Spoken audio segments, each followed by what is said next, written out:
Yes. Okay, so welcome to chapter 9. Chapter 9 does have a few new things in it, but only because the process of these is a little different from confidence intervals. It ends up being the same thing in the end though. So I want you to know that you've taken a path, you've arrived somewhere in confidence intervals, and now you're gonna go down a different path. You're gonna meet at this spot where confidence intervals are. And that's kind of how all these chapters are going to be. I'm going to get to the point where we get into chapter 10, I believe it is.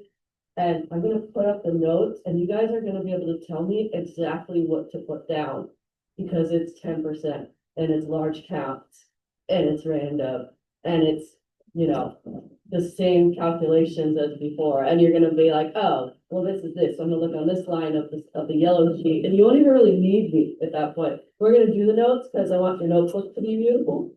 But to do that, I need to establish some vocab first today. Today is mostly vocab. And I think it's kind of fun because it's different. Okay, anyway. A lot of studies you read will have confidence intervals, but a lot of researchers are overwhelmed by the result of a confidence interval. And you're like, how is that possible? Because it's just a range of numbers. Why is that intimidating? Well, think about somebody who's making like a big decision. They want a yes or no.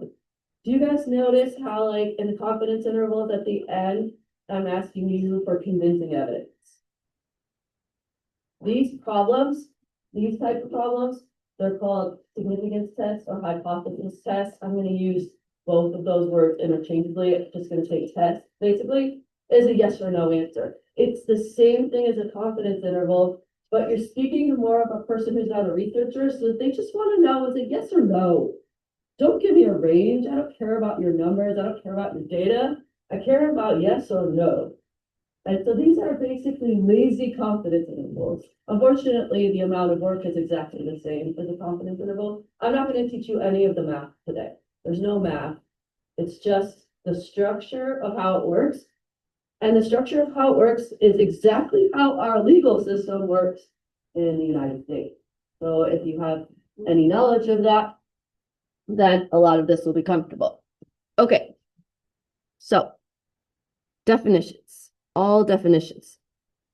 Significance test, also called a hypothesis test. I'm going to say those interchangeably. A formal procedure for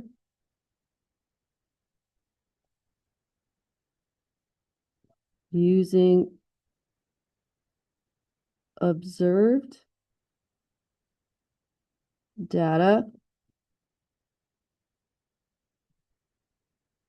which I'm going to rewrite into our AP Stats class language, a sample.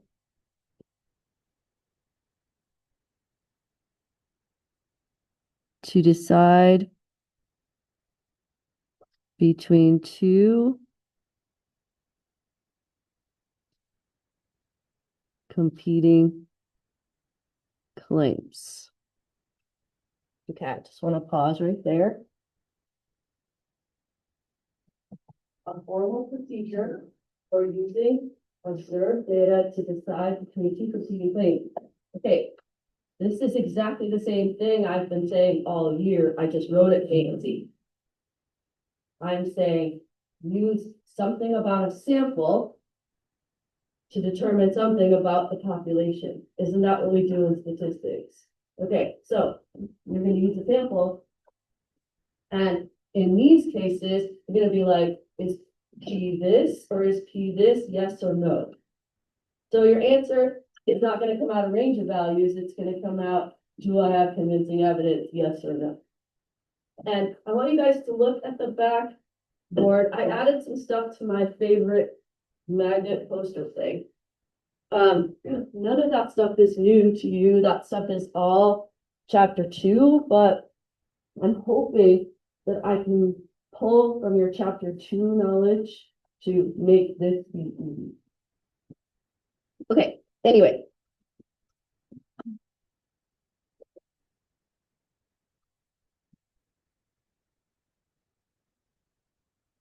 The claims in this class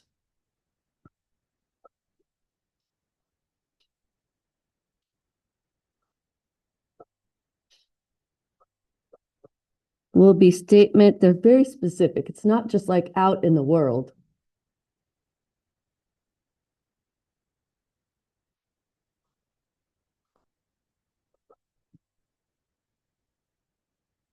Oh, shocking. You're going to be making claims about population proportion and population mean. Oh, how shocking. And guess what this chapter is going to be about? Proportions. So is this really any different? No, it's no different. It's actually worse. A confidence interval is highly superior to a significance test. Unfortunately, you're going to see significance tests out in the world a lot because people are lazy. They don't want the data, they just want the yes or no. You can get the yes or no from your data. You have proved that from chapter 8 already. But this is like, I don't know, give me your numbers. You numbers people, I don't want your numbers. Just tell me, is it true or false? That's what these do. Okay, anyway. You start with the null hypothesis, which I'm going to lovingly refer to as the hoe for the rest of the year. Yes, just like that, the hoe. I'm going to say hoe lots of times. It's not actually hoe. I will do anything I can do to make you laugh. Anything. It's not actually hoe. It's H sub naught, which is 0 technically. Like so, but I'm going to say hoe. I'm going to call it the hoe, and it's going to be great. You're going to love it. And you talk about the hoe with your friends, and you'd be like, what are you talking about? You're talking about stats. Why do you talk about hoes and stats? Well, that's because it's the null hypothesis. Okay. The null hypothesis is the claim we weigh evidence against. So that's the stats definition, the claim that we weigh evidence against.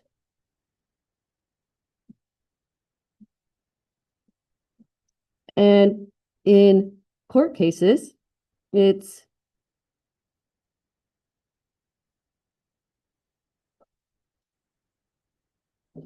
innocence.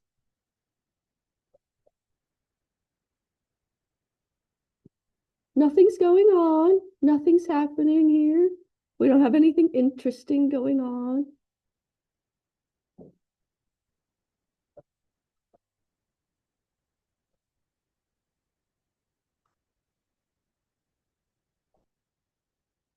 You guys know I'm a true crime lover. So the defense in a court case is the null hypothesis in the United States. You have to assume innocence as you're going through the trial. You assume the null hypothesis is that the person is innocent. If you're wondering what my font says, it says statement of innocence or no change or current. The current status of things. Nothing's going on. And in math, though, because you're in a math class, the null hypothesis is going to be a number. In chapter 9, it's going to be P equals a number. The population proportion is something. Or the mean is a number in a different chapter. I think we dabble in means a little bit before we go strictly back to proportions. I want to give you a null hypothesis that we've worked with before as a very good example, and I'm going to talk about it overly amount of time. This is your chapter 7 packet. Mars claims that M&Ms are in the following proportions: 25% blue. That is the null hypothesis. Mars said 25% of all the M&Ms are blue. That's just nothing's happening. Nothing interesting is going on. We don't have a broken blue M&M machine. Nope. Everything's going like it should. Okay.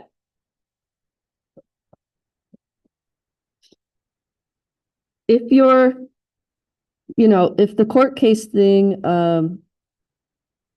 appeals to you, this is an S? Yeah, looks right. Well, okay. NyQuil. NyQuil. Makes things look weird. Okay. Now, the opposite of that, the alternative hypothesis, is called the Ha. I'm going to call that Ha for the whole rest of the year. So I have Ho and Ha. They're both funny in their own way.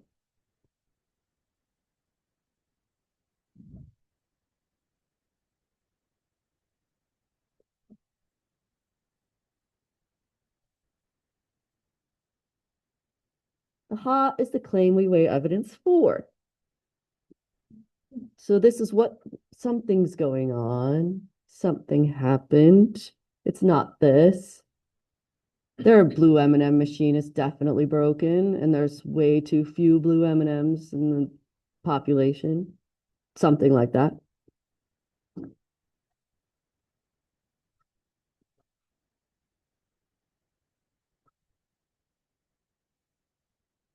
Guilt. That's not a, it's LT. Statement of guilt.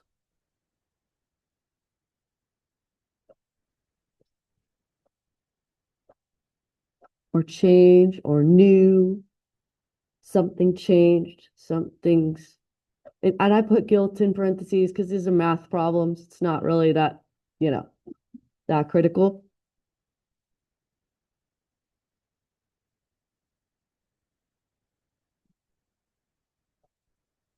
In a court case, this would be what the prosecution is trying to argue. Okay, but in math, what you're trying to say is it's not this. So for us, we're saying, okay, the defense, the null hypothesis is saying that there's 25% blue M&Ms. And we're saying, oh no, it's greater than that. Or it's less than that. Or it's not equal to that. Those are your math pieces. Now, super fun. Damien showed me some stuff from AP Bio. You guys are already doing this in AP Bio. So if this sounds like AP Bio, that's because it is. They use the word critical value in the wrong way. Critical value is supposed to be Z. I don't know if you guys were thinking about that in AP Bio, but p-value in our class is what they call critical value in their class. So anyway, but I looked at Damien's stuff and it was like super cool. And I was like, man, I feel like we should do some sort of project together or something because it's like super relevant. No, yes, no, no. Anyway, maybe this will help. I don't know. Okay. Anyway, p-value. P-value is the answer of your math problem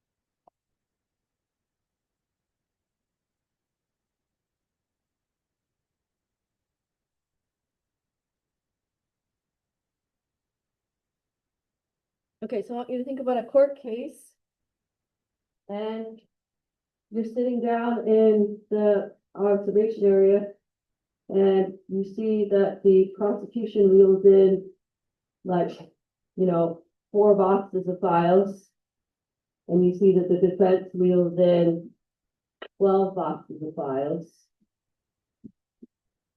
Yeah, so it's kind of like the weight of your evidence.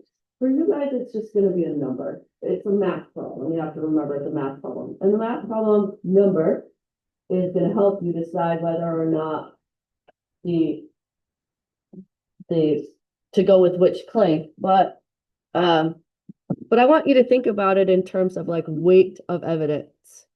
And for us, we're in statistics class. What is our only bit of evidence that we have? What's the only real thing we've got? What would we wheel in to a court case in our AP stats class? Your sample proportion, right? You would bring in your 20 M&Ms and be like, my 20 M&Ms look like this. My 20 M&Ms look like this. And so we need to bring it back to that, of course. So for us, p-value is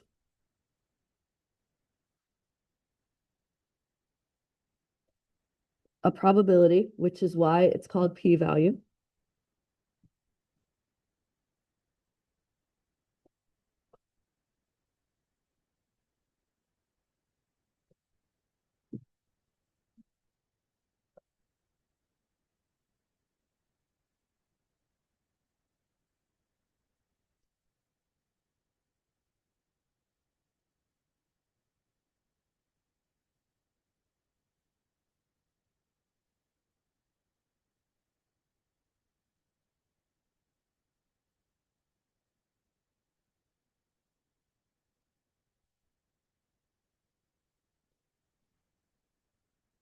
Okay, so you know how we've been like casually flirting with the 0.05 deal all year?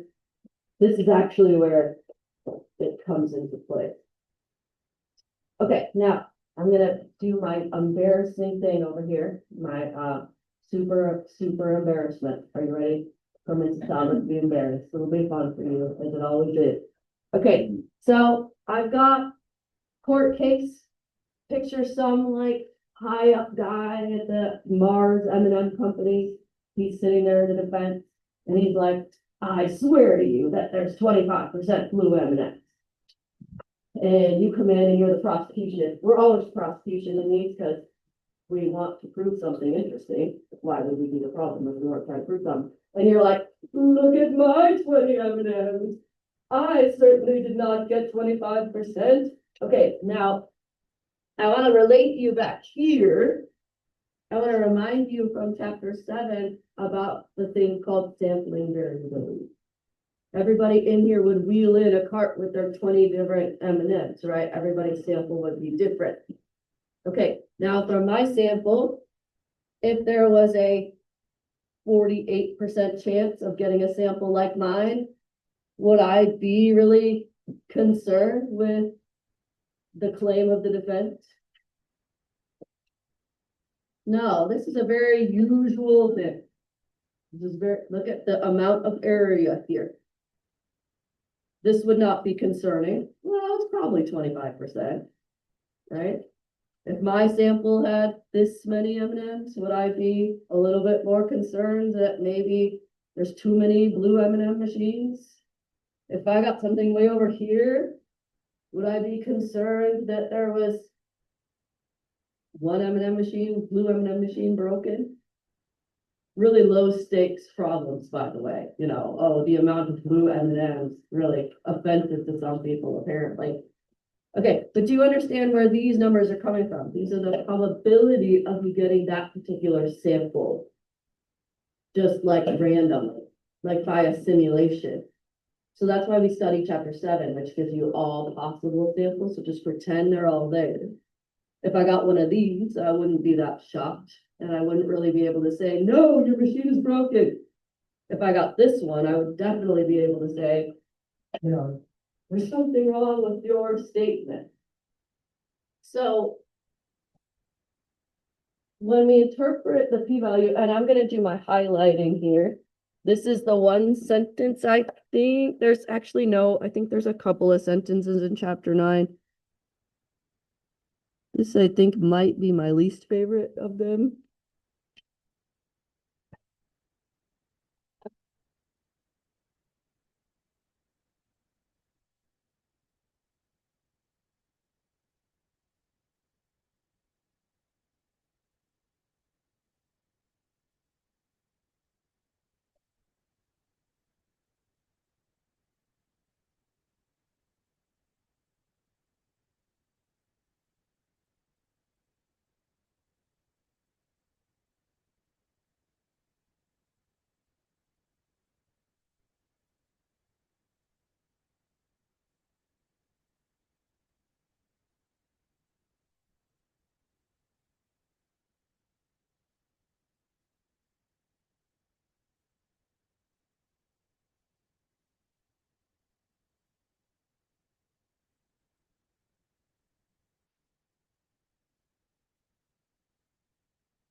Whiteout time. There's no such word as op. Op.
Okay, so once you get this down, I got out my chapter 7 packet.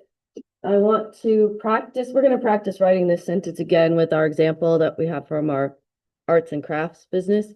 But I want to practice this sentence in terms of what we did on this paper. But let's just use mine. So we're all doing the same one. Don't like try to fish yours out or anything. Okay. Assuming null hypothesis is true. Okay. In this case, assuming that P equals 25% blue M&Ms is true. Are you with me so far? Okay, so that's what the defense is saying. They're saying 25% blue, that's the current, no change, innocence. Assuming that this is true, there is a blank probability. I don't know if you know this, but we actually calculated the p-value back here on the back of this. There is an 87.5% probability of getting a sample. This one was proportioned, so I choose proportion of what was p hat in mine.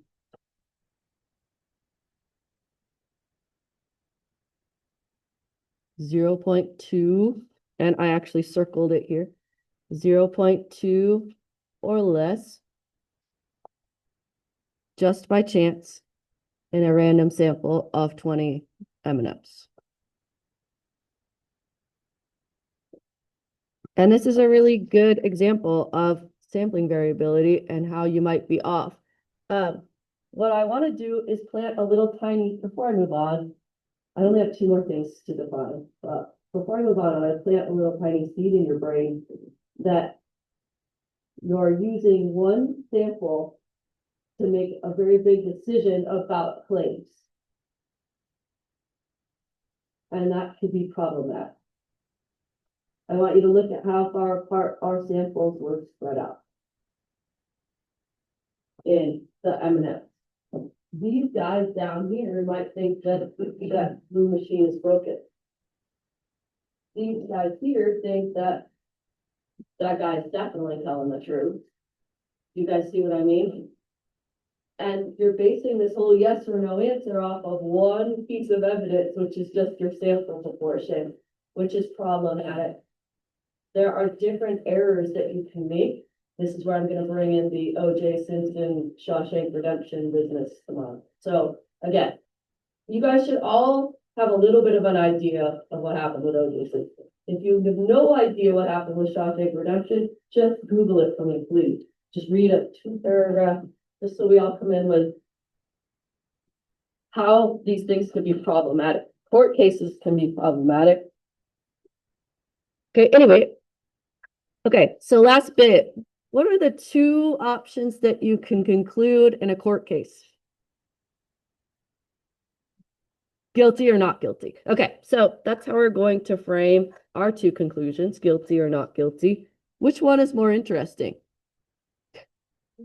I guess it depends on your stake in the particular court case, but okay. For us, guilty is more interesting because we're actually trying to discover stuff because these are just math problems and it's not actually court cases. But anyway, okay. So our conclusion is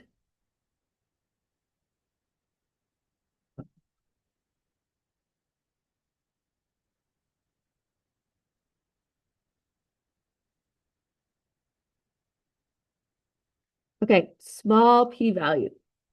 Small p-value is associated with proportions, for us, proportions that are really extreme on either side. Does that make sense to you guys? Small probability of it happening. Okay, those are the ones that are interesting to us. Those are the ones that raise our eyebrow a little bit. Like, oh, maybe the machine is broken.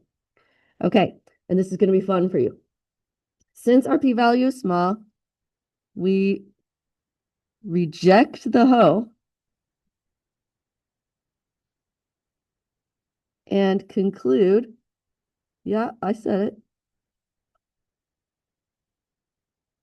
There is convincing. That is supposed to say convincing. I don't know what happened.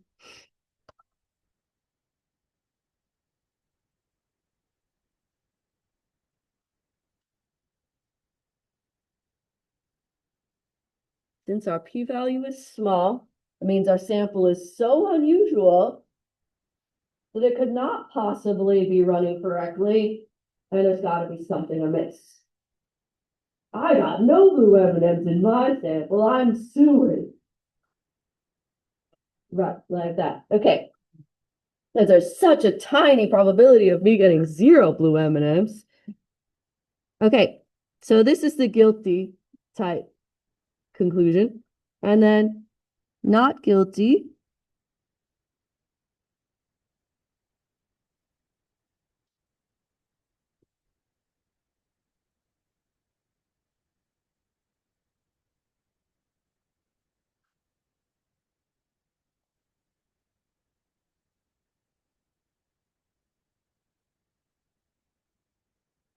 This is really important. I'm not done writing, but I want to talk about those words. Fail to reject. It means that you did not bring enough evidence. It doesn't mean that you are actually accepting the null hypothesis. You're never going to know. It's just that you didn't bring enough information. You didn't. So I want you to think about the difference between the statements not guilty and innocent. Those things are not the same thing. Not guilty and innocent. As far as our justice system is concerned, not guilty just means that they couldn't prove it. Doesn't mean that they're innocent, just means that they couldn't prove it. Which is kind of scary if you think about it. Anyway.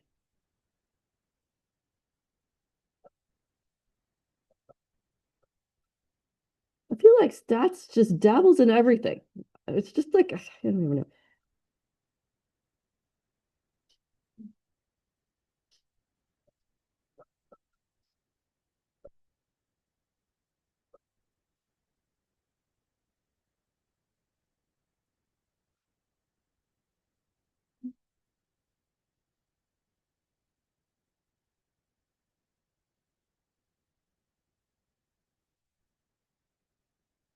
Okay, really important. Never accept the hoe.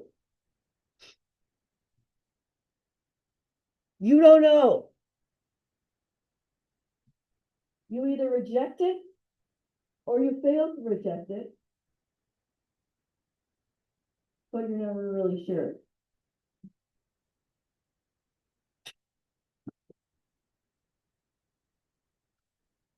Okay, last thing to define, significance level, and there's a symbol for that, alpha, lowercase alpha. Yep, sideways fish guy.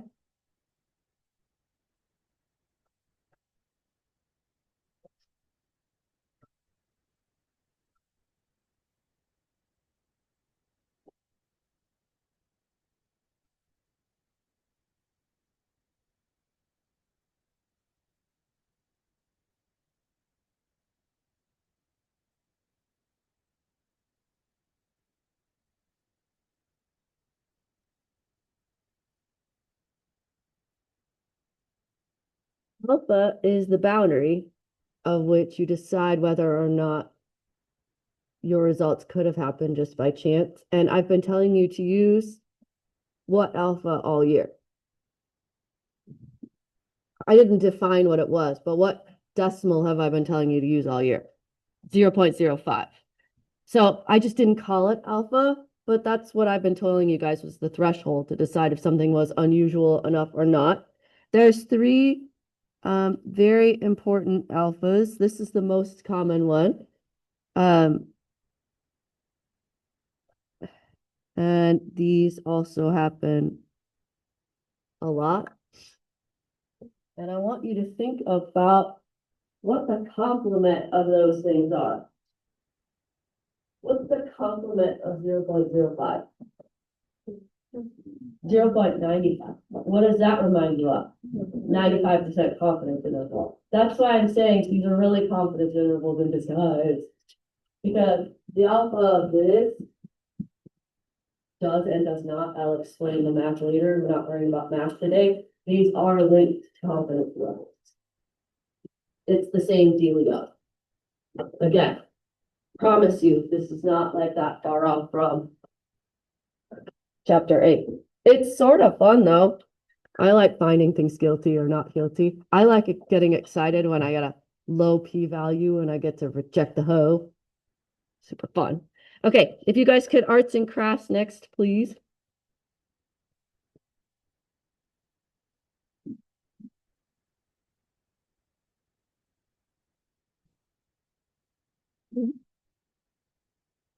I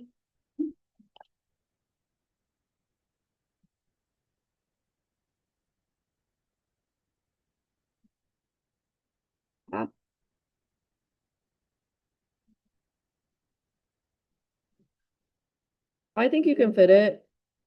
You can definitely fit it if you put these two and then write this bit like over here.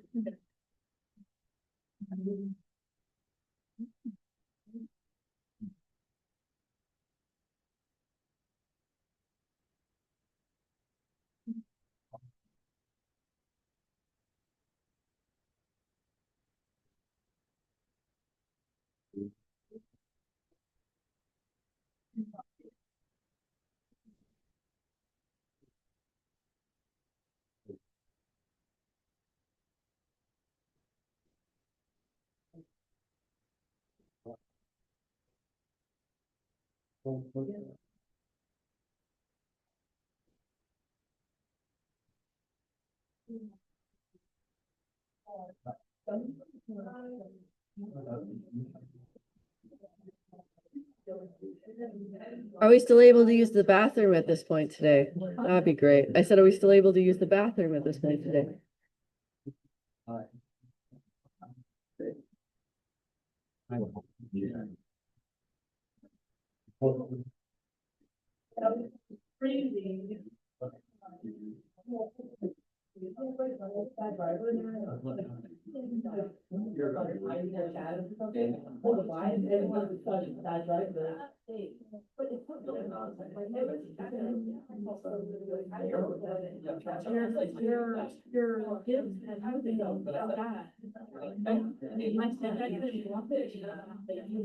Where were you?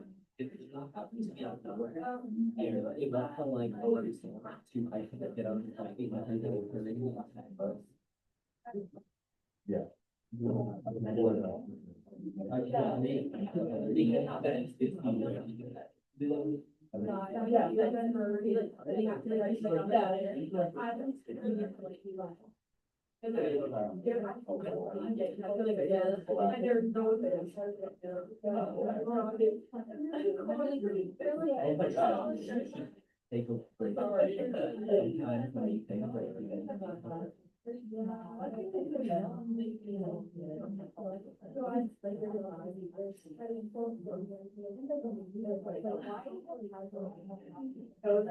they started at the top of any page.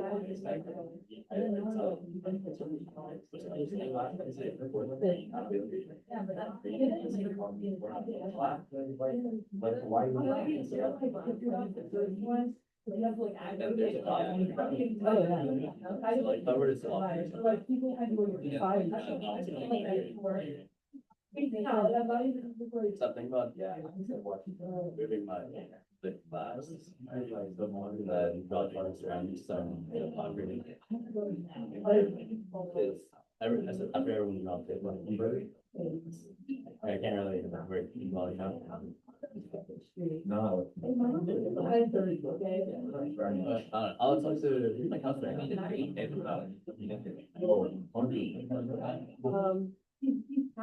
I know Miss Colton. Yeah,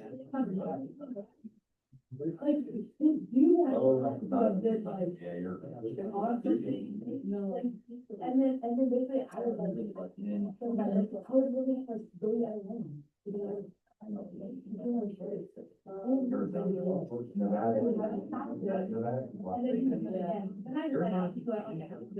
Okay, you guys, I gotta do the thing.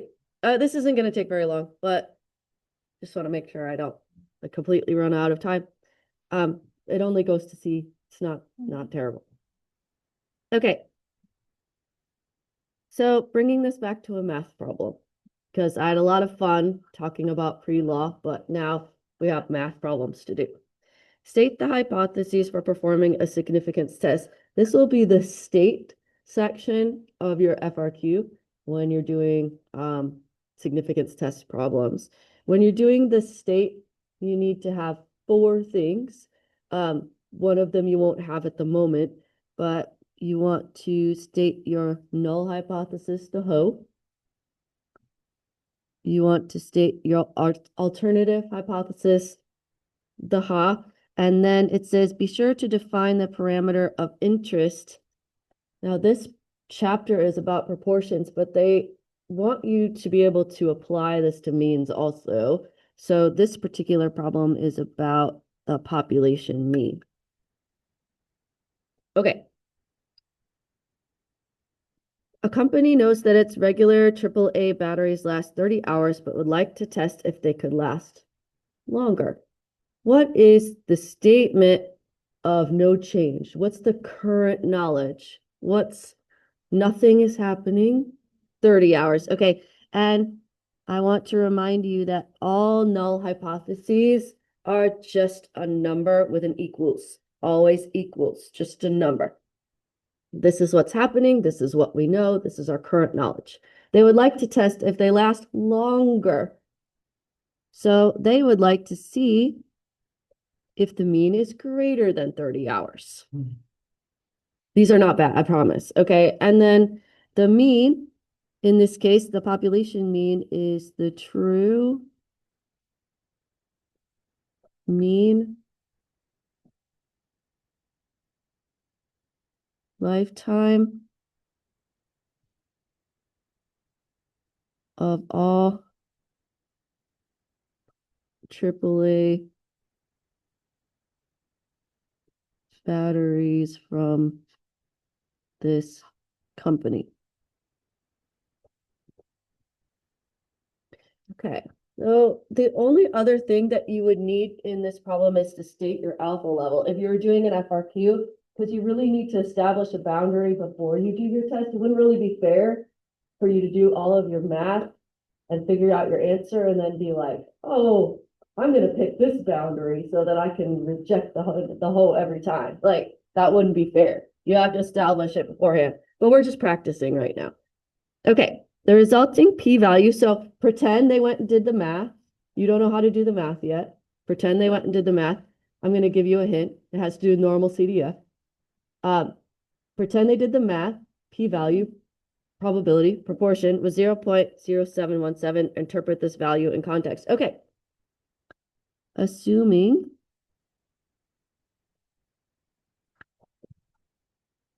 what does it say? Assuming the null hypothesis is true. So I'm just going to pop in the null hypothesis.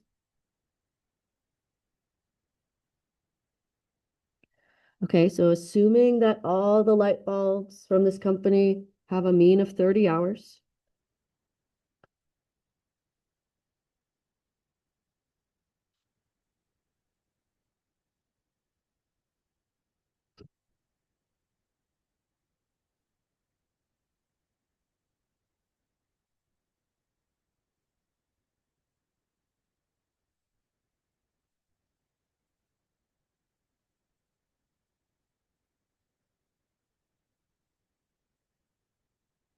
Okay, this problem is it means or proportions? Means.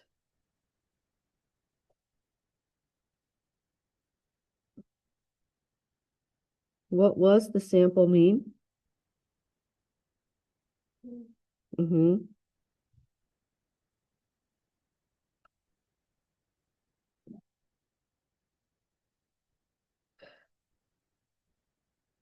Okay, now the question is, what's more extreme on this one? And what you do is you look at your inequality symbol. What would be more extreme, more or less? Okay, think of it this way. Use your chapter 2 knowledge. Look back here. Greater than. What tail is it pointing to? Pointing to the right, right? The tail for greater than is pointing to the right. So more extreme would be to the right. So it would be more.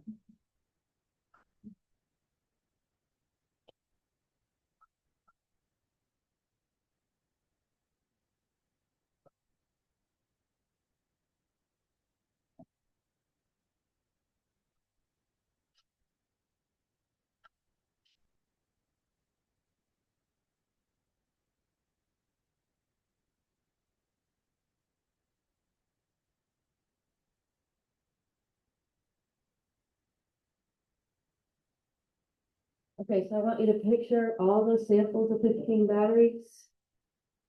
The one that you got has a 0.0717 chance. It's falling here-ish. How unusual is that? Okay, the answer is it's kind of unusual depending on the boundary, right? Don't you have to establish your boundary first? Okay, now look at C. Then I gave you the boundary late, which is kind of illegal, but that's okay. What, Mr. Knight, you learning about p-value? What's the k value? 5%. 0.05%.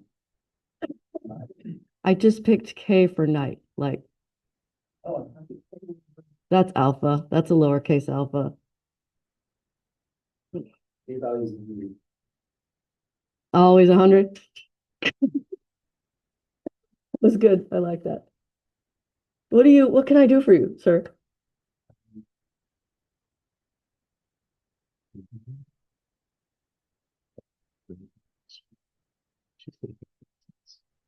She's trying to look. I could always do that. But why didn't you asking me? Oh.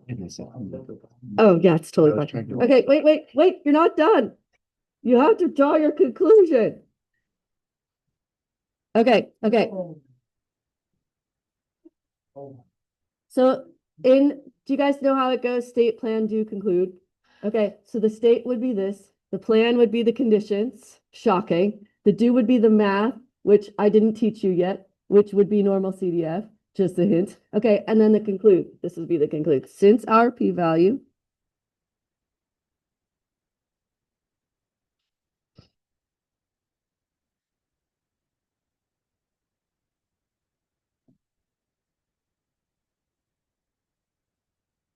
okay, what does this mean?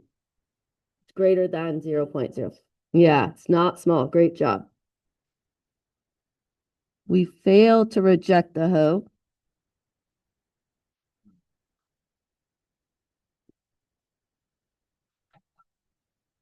It's H sub naught, but we say hoe for fun because otherwise they'll fall asleep.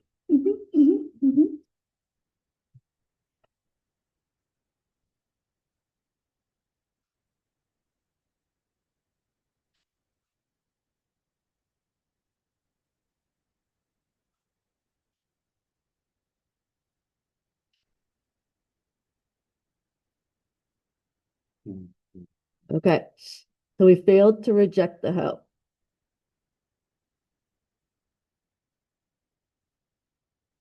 So that means we can't really say it's not this.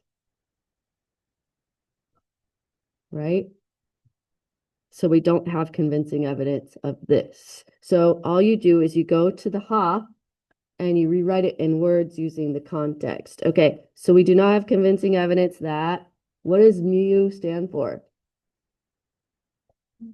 Uh,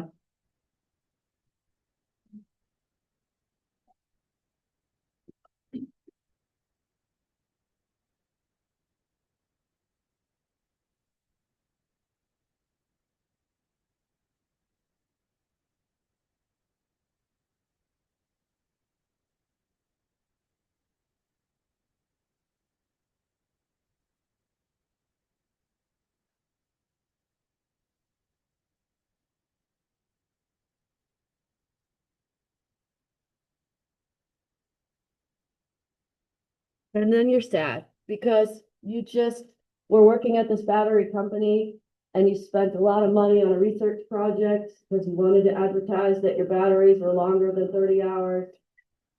And unfortunately, you failed. And now you don't get to say anything. And you spent all that money and time and resources to discover nothing. This is why we falsify data. This is why people establish their boundary afterward.